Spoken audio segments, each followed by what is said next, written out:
I am requesting the Department of Justice conduct a federal pattern or practice investigation into the Baltimore City Police Department. At the end of this process, I will hold those accountable if change is not made. Baltimore Mayor Stephanie Rawlings Blake calling for a federal investigation into her city's police department as Maryland Governor Larry Hogan rescinds the state of emergency there. Let's continue now on Newsmax Prime. The mayor's announcement coming a day after new Attorney General Loretta Lynch visited Baltimore.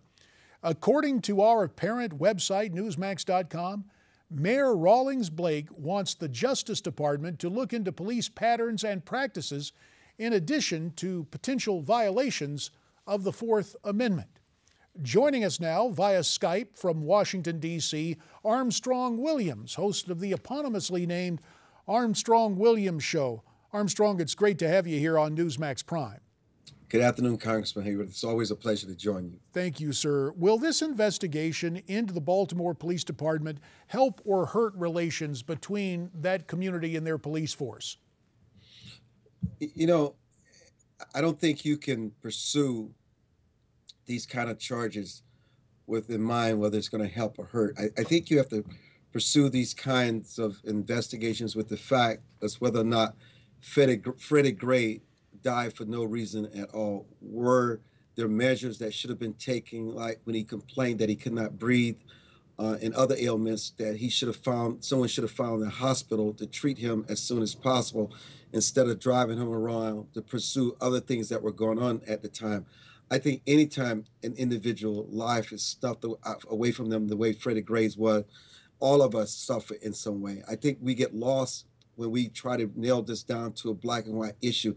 It should be one of the human condition, no different than what happened with Walter Scott and Charleston. None of us should want to stand idly by and see an American citizen shot down in the back 6 times by those who are sworn to duty to uphold their oath of office.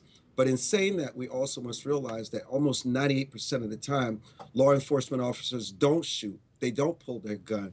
I think their job is to diffuse the situation and bring some kind of resolution to the situation without having to resort to violence. And I think in most cases that happens. So we have to focus on why do these isolated situations like in Baltimore, Ferguson, and Charleston, South Carolina continue to happen? And is there anything that we can do to prevent it? I think that is the question. And I think in the pursuit of justice, as these charges are being filed, if we can sort of get to the point where there's zero chance of someone getting shot down like there's some animal and less than anything other than America, then we would have made progress for this country.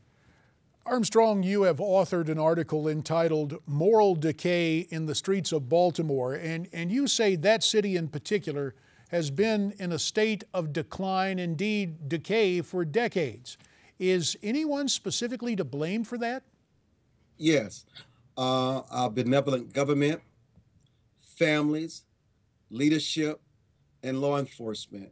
Even if you take a closer look at law enforcement in Baltimore, you had a situation in the prison system where the people that were there to protect in the name of law enforcement, you had situations going on within the prison where an inmate got 4 female prison guards impregnated. It's as if the prison guards were, the inmates were taking over the asylum.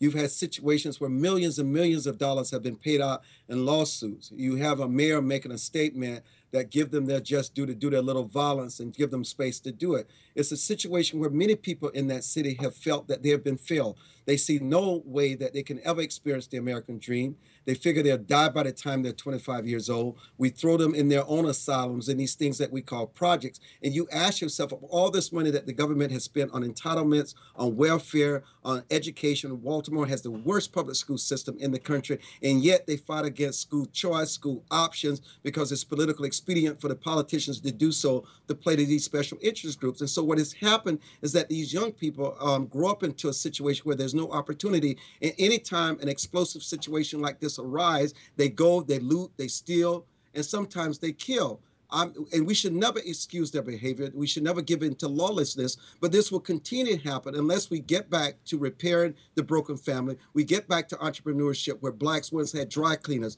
gas stations. I mean, they had thriving businesses in their community. Their dollar would stay in the community for a month, and now the dollar only stay in that community for 6 hours because they only have nothing to spend it on. We got to get back to the fact that they once had role models like law enforcement officers, like teachers, like firefighters, and like businessmen that they would wake up and see in their communities that could guide them and show them an example of what they could become. But those people no longer want to live in those communities because they feel there's nothing there for their children, so they move them away and they leave them to themselves.